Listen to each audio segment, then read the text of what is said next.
A paz do Senhor Jesus, estamos iniciando mais um Instantes Finais, a sua aula de escatologia no seu lar, e eu quero agradecer por sua audiência, a você que é evangélico, independente da sua denominação.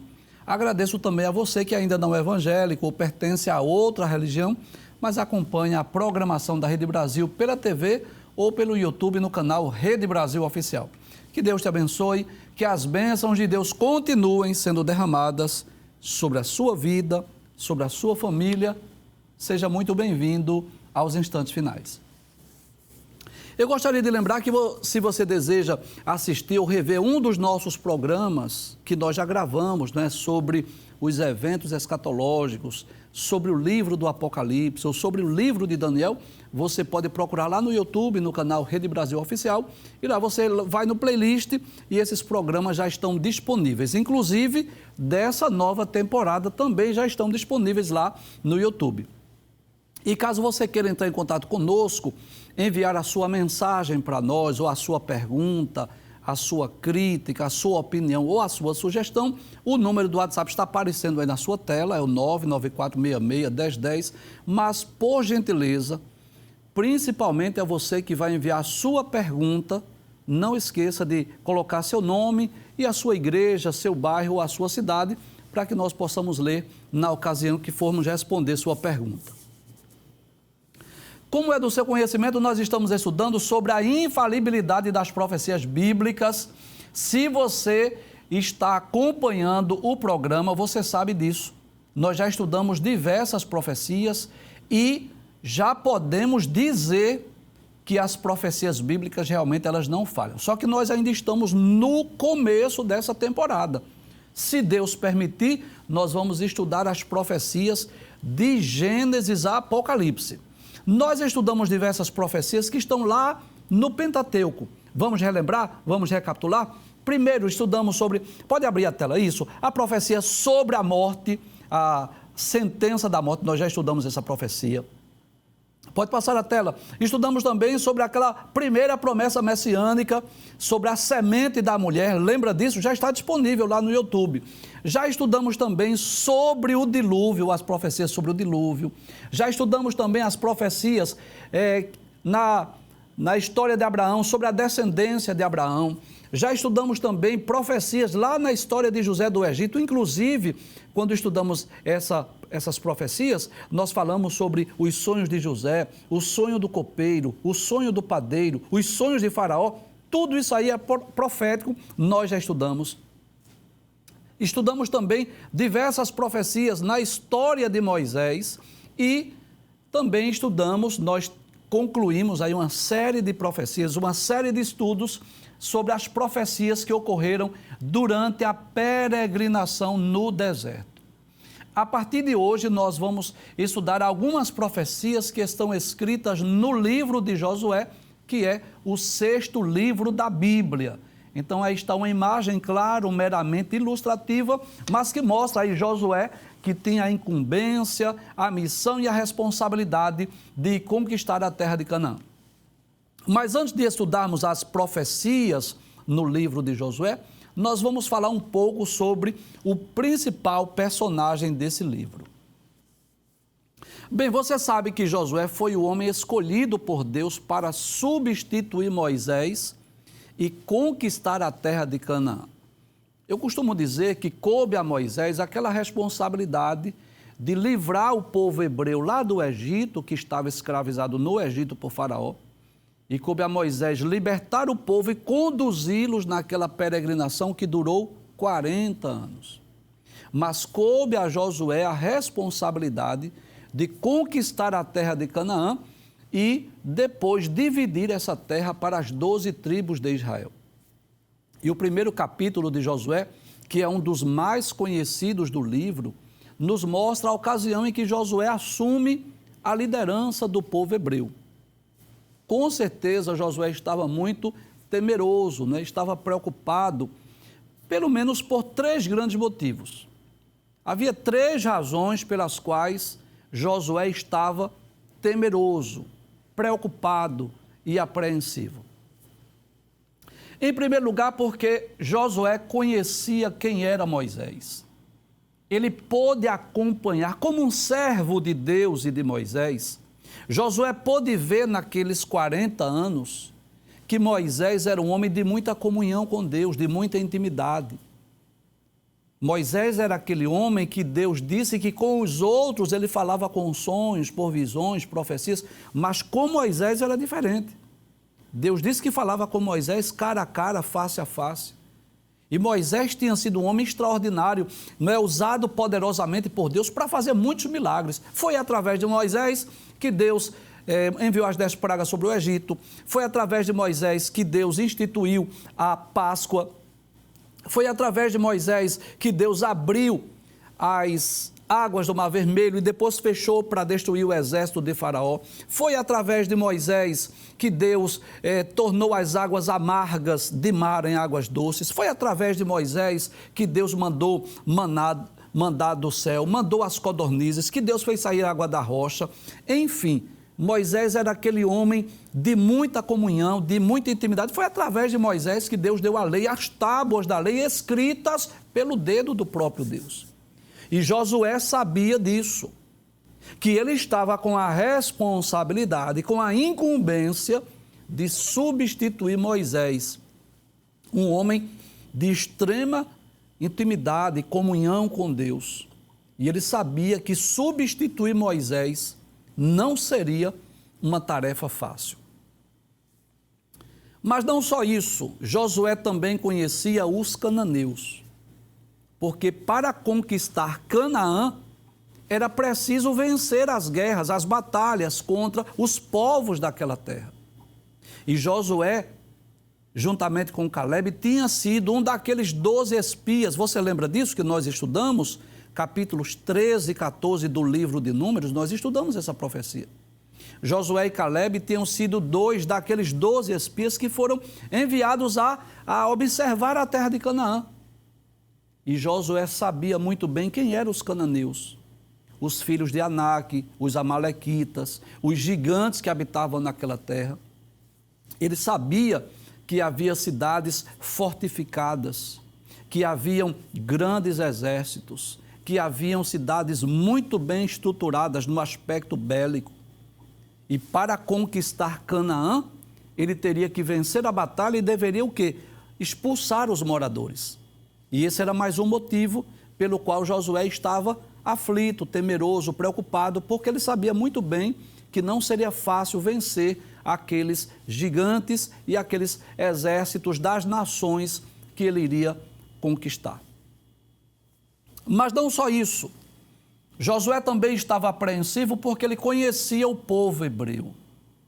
Ele pôde ver, ele pôde perceber, ele foi uma testemunha ocular de que durante aqueles 40 anos de peregrinação, o quanto os hebreus eram incrédulos, murmuradores e idólatras. Você sabe disso. Esses 3 pecados marcaram a história do povo hebreu durante aquela peregrinação. Quando surgia a dificuldade, eles esqueciam dos feitos e das maravilhas de Deus. Eles eram incrédulos. Eles não acreditavam que Deus iria fazer milagres. Estavam sempre perguntando, era melhor nós estarmos no Egito, né? Trouxéssemos para nós morrermos desse deserto. Então, além da incredulidade, o pecado de murmuração. Em vez de clamar, em vez de orar, em vez de buscar a Deus para esperar o milagre, eles estavam sempre murmurando. Detalhes, murmurando contra Deus e murmurando contra Moisés. E como se não bastasse o pecado da incredulidade, da murmuração, havia outro pecado ainda mais terrível, que era o pecado da idolatria. Josué sabia disso, que quando Moisés passou 40 dias lá no monte conversando com Deus, o povo pressionou Arão para fazer deuses para irem adiante deles, achando que Moisés tinha morrido. E Arão não pôde conter aquele alvoroço do povo, cedeu à tentação, mandou recolher os pendentes das mulheres, fez 2 burris, 2 bezerros de ouro e disse aqui, esses são os deuses que vos tiraram lá do Egito. Então, Josué sabia disso, que ele estava liderando um povo caracterizado pela incredulidade, pela murmuração e pela idolatria. Mas no momento em que Josué estava temeroso, preocupado, não é? No momento em que ele estava ansioso, apreensivo, o que é que acontece? Deus aparece para lhe encorajar. Mas não só isso, Deus aparece para lhe animar e para prometer que ele iria conquistar a terra de Canaã. E eu pergunto, não é isso que acontece conosco, não é? Quando nós estamos aflitos, preocupados, quando nós estamos apreensivos, quantas vezes nós não estamos como Josué, preocupados, aflitos, temerosos, diante dos desafios, diante da missão que Deus nos entregou?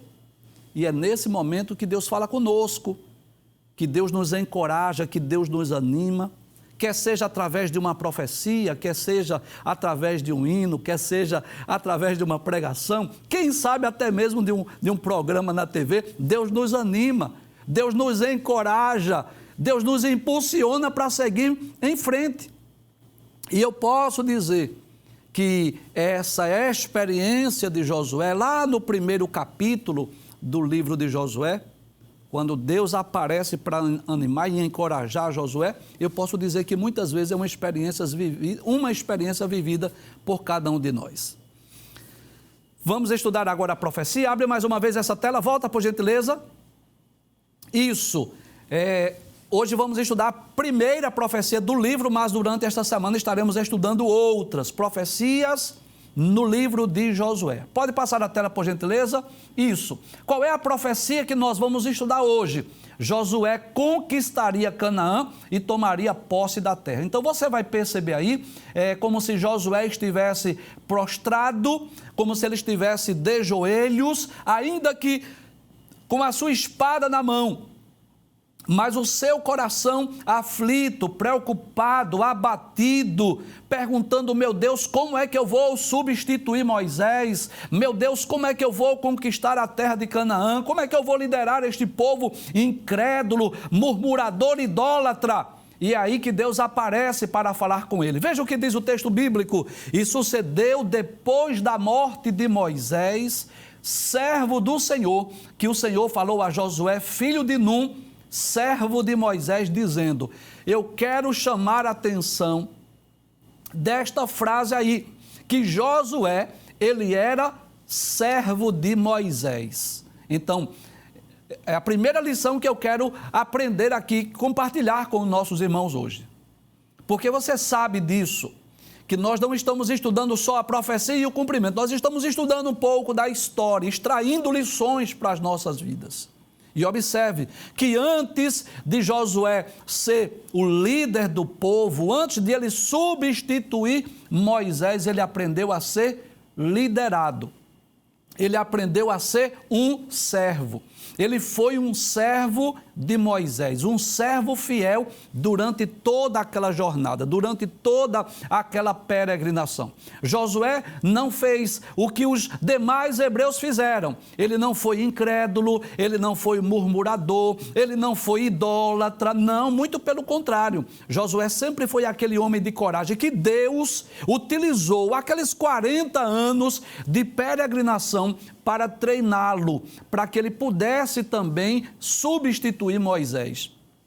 Então eu posso dizer que aqueles 40 anos da peregrinação no deserto foi a escola de Deus para preparar o líder Josué.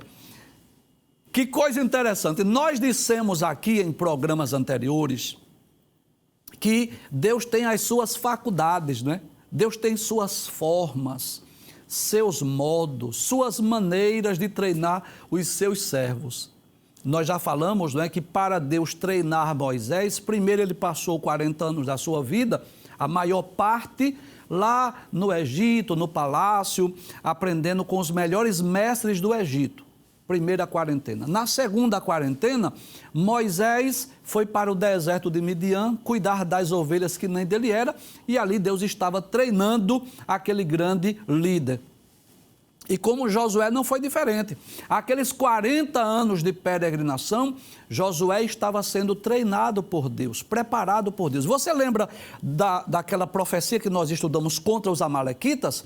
Isso, que Moisés ficou lá no cume do monte com as mãos erguidas, que Arão e Ur seguraram as suas mãos, lembra disso? Isso, muito bem. Quem era que estava lá pelejando contra os amalequitas? Era Josué. Então Josué, durante aqueles 40 anos de peregrinação, estava sendo treinado por Deus.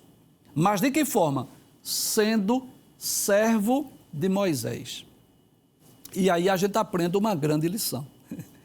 Que muita gente quer título, muitas pessoas querem nome, tem muitas pessoas que querem destaque, que querem liderar, que querem ocupar posições privilegiadas, mas não querem ser servo. Então não adianta, para Deus não adianta. Primeiro, tenha que aprender a ser servo, submisso à sua liderança, para que depois, sendo a vontade de Deus, possa exercer também uma posição de liderança. Então foi Deus quem escolheu a Josué, você sabe disso.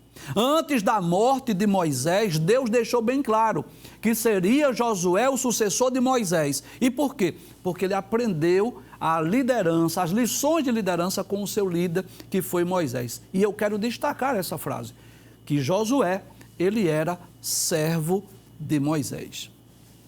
Abre o texto mais uma vez. Aí diz assim: então, o Senhor falou a Josué, filho de Num, servo de Moisés, dizendo: Moisés, meu servo, é morto. Levanta-te, pois, agora, passa este Jordão. Esse Jordão você sabe que é o rio Jordão. Aí diz: tu e todo este povo, a terra que eu dou aos filhos de Israel. Então veja que coisa interessante. Deus diz a Josué: a terra que eu dou. Então sou eu quem estou dando essa terra a vocês. Então eu posso dizer que isso já é uma promessa, uma profecia. Deus estava dizendo assim: eu vou dar essa terra a vocês, como Deus havia dito há décadas anteriores, né? Como Deus tinha aparecido a Moisés. Você lembra, capítulo 3 do livro do Êxodo, que Deus disse que tinha visto a aflição do povo, tinha ouvido o seu clamor e tinha descido para livrá-lo? Então Deus havia dito a Moisés que iria dar àquele povo, ao povo hebreu, a terra dos cananeus, dos jebuseus, dos amorreus. E agora chegou o período de quê? Da conquista, da vitória, vamos dizer assim, do cumprimento da promessa. Passe o texto, por gentileza, versículos 3 e 4, o que é que diz? Diz assim: todo lugar que pisar a planta do vosso pé, vulo tenho dado, como eu disse a Moisés. Em outras palavras, Deus estava dizendo a Josué: Josué, onde você pisar aqui nessa terra, será de vocês. Eu tenho dado, como eu prometi. Eu disse a Moisés que eu iria dessa terra. Então, onde pisar a planta do vosso pé, eu tenho dado essa terra. E é bom nós lembrarmos isso, irmãos, porque isso é uma promessa específica. Eu falei aqui durante esta semana que existe dois grupos de profecias ou de promessa, né? Aquelas promessas condicionais e as promessas incondicionais. Eu já expliquei. As incondicionais são promessas de Deus que Deus não faz nenhuma exigência, que vai se cumprir independente da ação humana. E as condicionais são aquelas profecias ou aquelas promessas que Deus exige uma condição, como nós estudamos no programa anterior, né? Se o meu povo, que se chama pelo meu nome, se humilhar e orar e buscar a minha face, se converter dos seus maus caminhos, eu os ouvirei do céu, perdoarei os seus pecados e sararei a sua terra. Então veja, para que Deus ouvisse do céu, perdoasse os pecados e sarasse a terra, era preciso o quê? O povo se arrepender, buscar a face do Senhor, se converter dos seus maus caminhos. Então, são promessas condicionais. Mas eu quero chamar a atenção hoje para outro aspecto da profecia. É que existem promessas que são gerais, é para a humanidade inteira. Por exemplo, a promessa da salvação é para todos os que crerem. Existem promessas que são para a nação de Israel, como, por exemplo, a conquista da terra de Canaã. Existem promessas que são para a igreja, como, por exemplo, o batismo com o Espírito Santo. É só para a igreja, é só para quem crer em Cristo, quem receber Jesus como seu Salvador. E existem promessas que são individuais. E quando nós lemos essas profecias, a gente não pode tomar todas as profecias para nós, todas as promessas para nós, claro que não. Então tem pessoas que ficam, às vezes, eu vou usar até essa expressão, fazendo propaganda enganosa. Deixa eu falar aqui, né? Fazendo até uma certa propaganda enganosa. Olha, onde vou pisar a planta do vosso pé é sua. Bem, não é bem assim.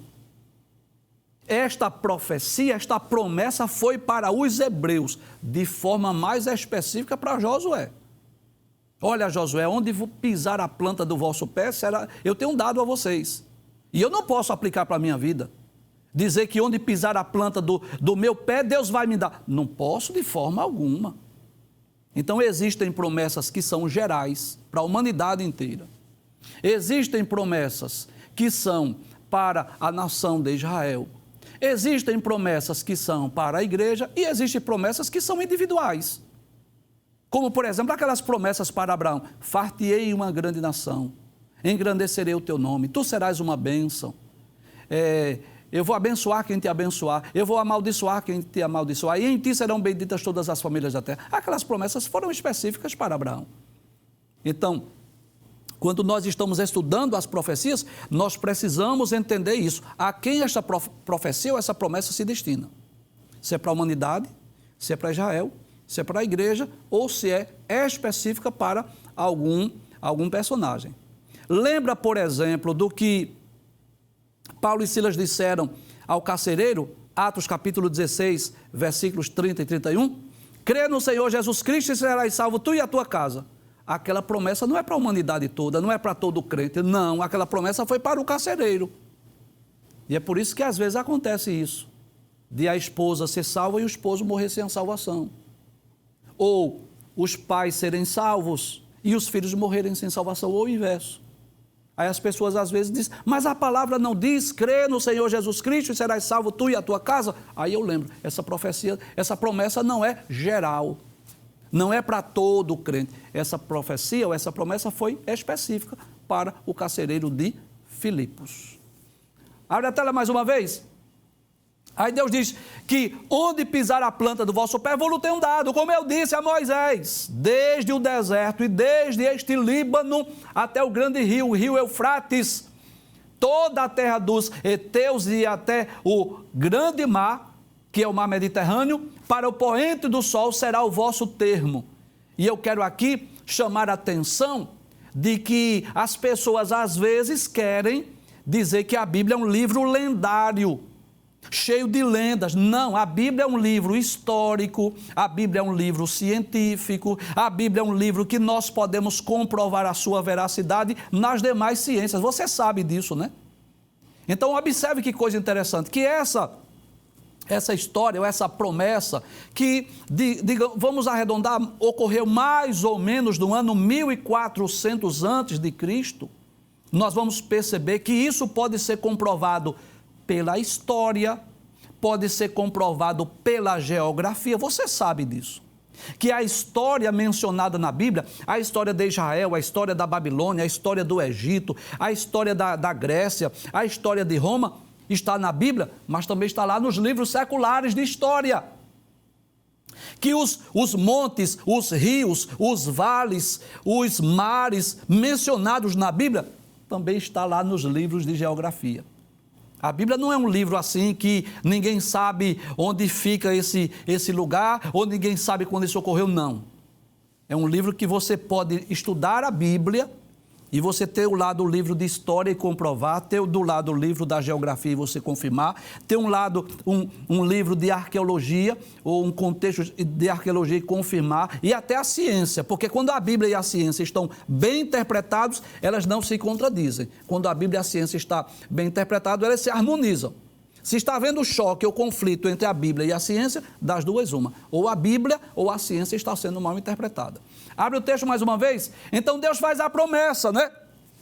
Desde o deserto, desde este Líbano, até o grande rio, o rio Eufrates. Olha, o rio Eufrates é um rio que existe, você sabe disso, você pode comprovar nos livros de geografia.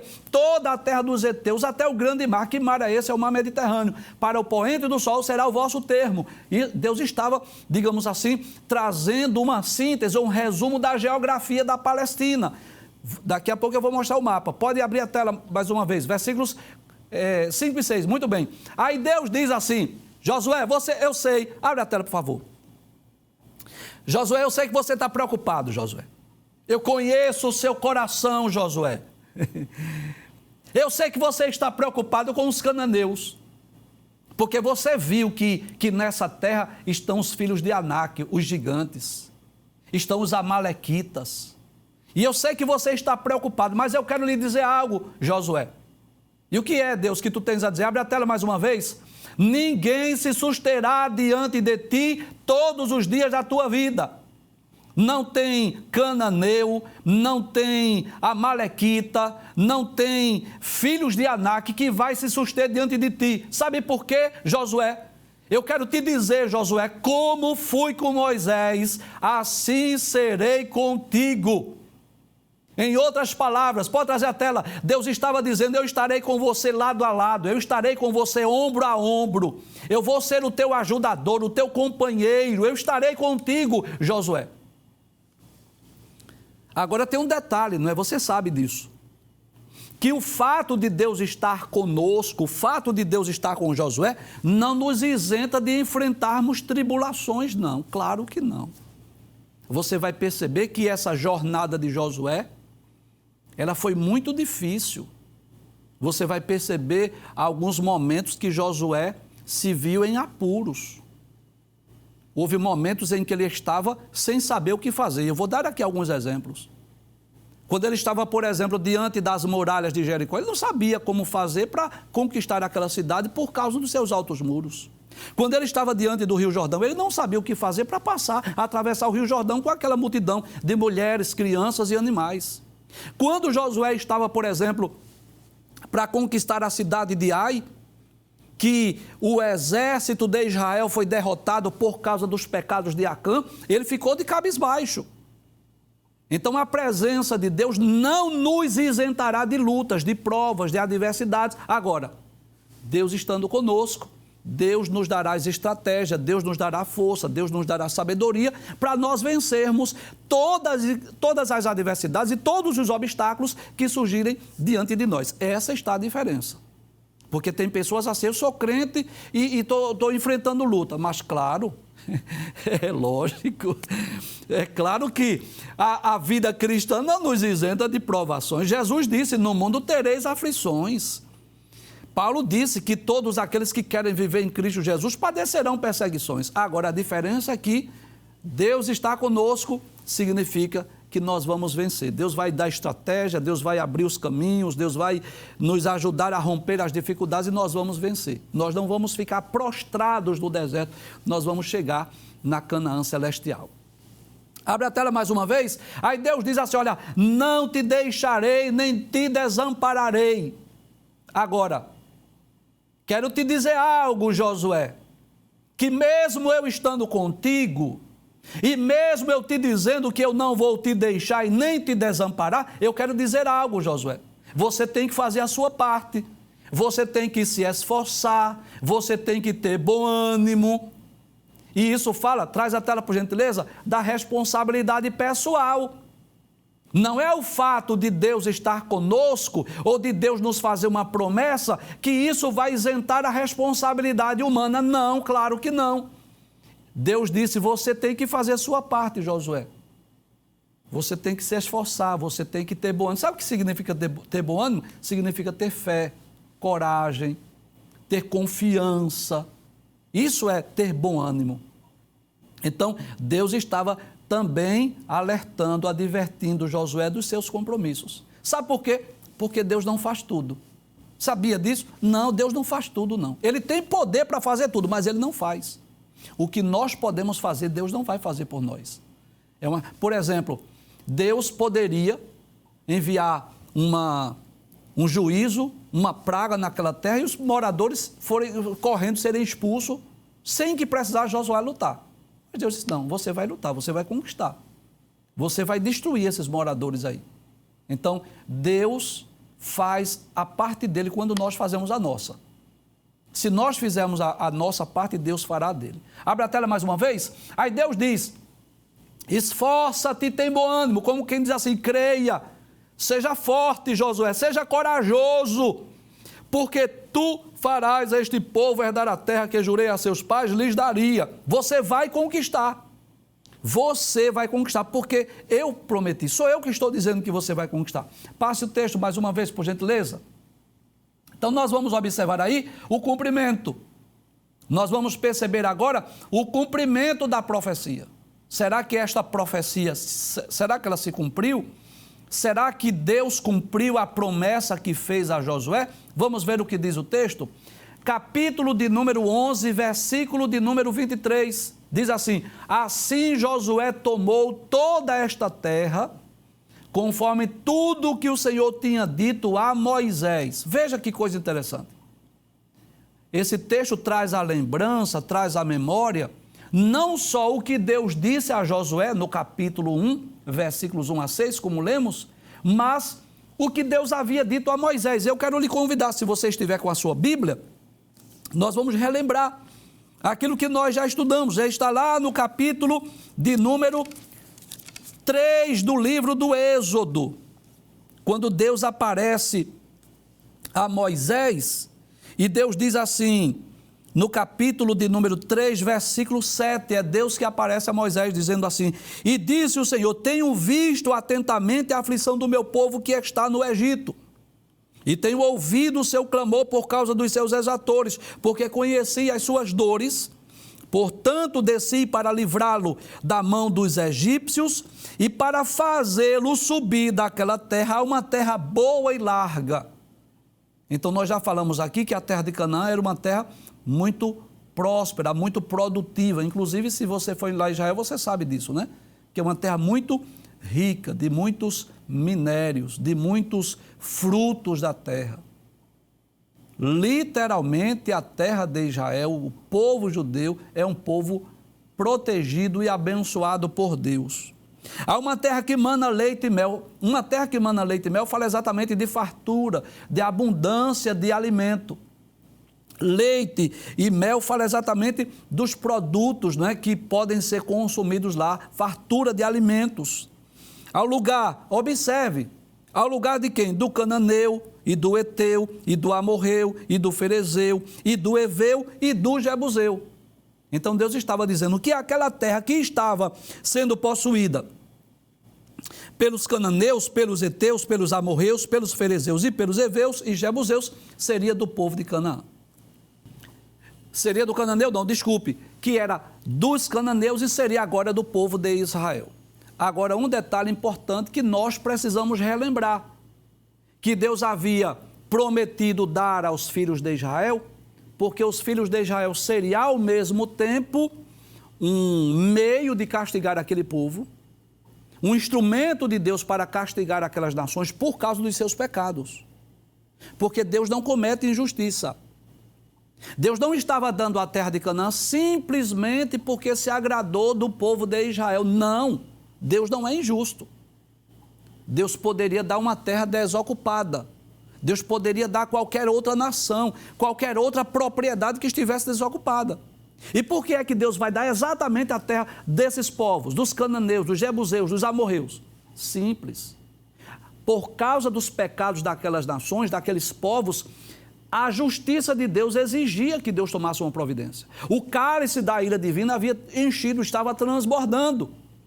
É como se Deus dissesse assim: eu vou punir esse povo, eu vou castigar esse povo.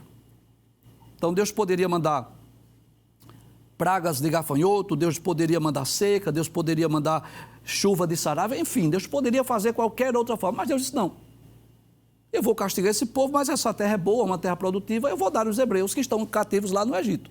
Vou tirar do Egito e vou dá-los à terra de Canaã. É por essa razão que em algumas ocasiões Josué tinha a missão não só de expulsar os moradores, mas matar também, como nós vamos ver no próximo programa. Em Jericó, Josué tinha a missão de matar todos lá de Jericó, porque havia chegado o tempo do juízo divino. Então os filhos de Israel iriam ser o instrumento de Deus para punir aquelas nações, e quando expulsasse, destruísse aquelas nações, a terra ia ficar desocupada. Aí Deus disse: eu vou dar a vocês. Então veja que isso era uma promessa que Deus tinha feito a Moisés, capítulo 3 do livro do Êxodo, e no capítulo 1 do livro de Josué, Deus reforça, posso dizer assim, ou renova esta promessa ou esta profecia falando com Josué. Abre a tela mais uma vez. Aí diz, assim Josué tomou toda essa terra conforme tudo o que o Senhor tinha dito a Moisés. Já lemos capítulo 3, versículos 7 a 9 do livro do Êxodo. E Josué a deu em herança aos filhos de Israel, conforme as suas divisões, conforme as suas tribos, e a terra repousou da guerra.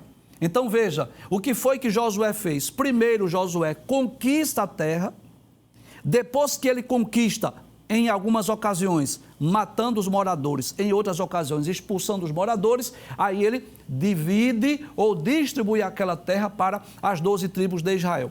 Passa outro texto, por gentileza, capítulo 21, versículos 43 e 44. Você vai perceber aqui nesse mapa como está dividido aqui as tribos, né? Abre a tela, por gentileza, para que nós possamos mostrar aqui. Eu não sei se é possível mostrar nessa câmera aqui, mas se for possível, isso.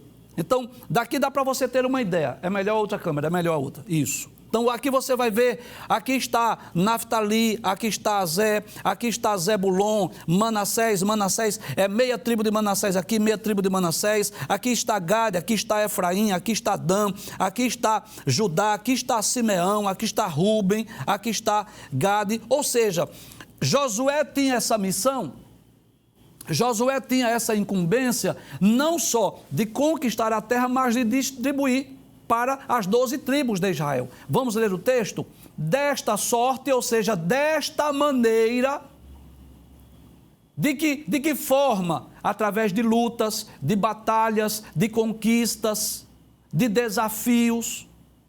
Como eu disse, Deus fez a promessa e Deus é fiel para cumprir, mas não isentou a responsabilidade humana. Josué teve que fazer uso da espada e guerrear, lutar para conquistar. Algo semelhante ao que ocorre com cada um de nós. Daqui a pouco eu vou falar sobre isso, né? Que Deus nos fez uma promessa para conquistarmos a Canaã celestial, mas isso não isenta a responsabilidade humana. Abre a tela mais uma vez. Desta sorte ou desta maneira, deu o Senhor a Israel toda a terra que jurara dar a seus pais, e a possuíram e habitaram nela. E o Senhor lhes deu repouso em redor, conforme tudo quanto jurara a seus pais. Ou seja, depois das batalhas, pode trazer a tela, depois das lutas, depois das conquistas, veio aquele tempo do refrigério, veio aquele tempo do descanso. Quando eles possuíram, quando eles habitaram cada um em suas terras. Então veio o descanso que foi dado por Deus. Abre a tela mais uma vez. E nenhum de todos os seus inimigos ficou em pé diante deles. Ou seja, todos os inimigos foram vencidos, foram derrotados. Abre a tela mais uma vez. Todos os seus inimigos o Senhor deu na sua mão. Então posso dizer que esta é mais uma das muitas promessas ou das muitas profecias bíblicas que se cumpriram, e eu posso dizer que as profecias bíblicas são infalíveis. Mas eu quero concluir este primeiro momento do programa trazendo algumas lições para as nossas vidas, que Deus também nos fez uma promessa, que Cristo também nos prometeu, não a Canaã terrestre, não a cidade de Jerusalém terrestre, mas a Jerusalém celestial, aquela que está nos capítulos 21 e 22 do Apocalipse. Quando João disse, eu vi uma grande cidade, a nova Jerusalém, que de Deus descia do céu, adereçada como uma noiva ou uma esposa ataviada para o seu marido. E ouvi uma grande voz do céu dizendo, eis aqui o tabernáculo de Deus com os homens. Então Deus também nos fez uma promessa. Não nos dá uma terra física, mas nos dá uma cidade celestial. Mas para isso, nós precisamos atravessar o deserto. Para isso, nós precisamos vencer os inimigos. Para isso, nós devemos e precisamos derrotar os inimigos que estão diante de nós. Nessa certeza, que da mesma forma, da mesma maneira que Deus prometeu a Josué que estaria com ele, como esteve com Moisés, eu tenho essa certeza, temos essa convicção, que Jesus está conosco. Essa foi uma das suas últimas promessas quando Jesus esteve aqui na terra. Em Mateus capítulo 28, versículo 19 e 20, ele diz, portanto, ide e fazei discípulos de todas as nações, batizando-as em nome do Pai, do Filho e do Espírito Santo, ensinando-as a guardar todas as coisas que eu vos tenho dito, e eis que eu estou convosco todos os dias até a consumação dos séculos. Posso dizer que nós também estamos no segundo êxodo, e nós também temos uma cidade para conquistar, e Jesus está conosco para nos ajudar, para que nós possamos vencer os desafios, todas as dificuldades, para herdarmos a cidade que já está preparada por Deus, que nós vamos conquistar no futuro.